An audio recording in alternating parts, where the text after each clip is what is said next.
So ఇందాక మీరు చెప్పారు కదా అప్స్ అండ్ డౌన్స్ అన్నారు కాబట్టి ఆ క్వశ్చన్ అడుగుతాను.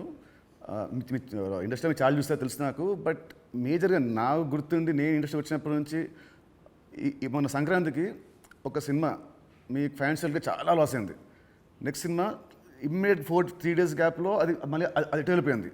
ఈ మధ్యలో ఈ 3 రోజుల్లో మీ థాట్ ఏంటి?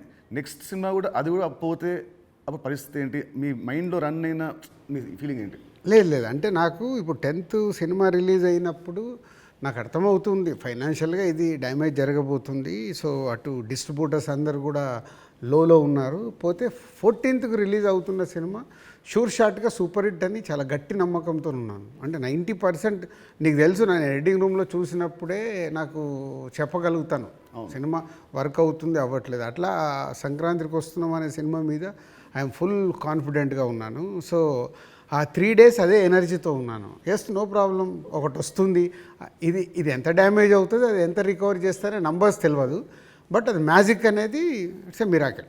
బట్ ఆ పీరియడ్లో యూఆర్ కాన్ఫిడెంట్ మళ్ళీ ఇది అయిపోయింది మళ్ళీ నేను అంటే ఒక సినిమా రిలీజ్ ముందు నాకు మేబీ నా 6th సెన్స్ కావచ్చు, చూస్తున్న కంటెంట్ వల్ల కావచ్చు, చెప్పగలుగుతాను 90% మిస్ అవ్వను.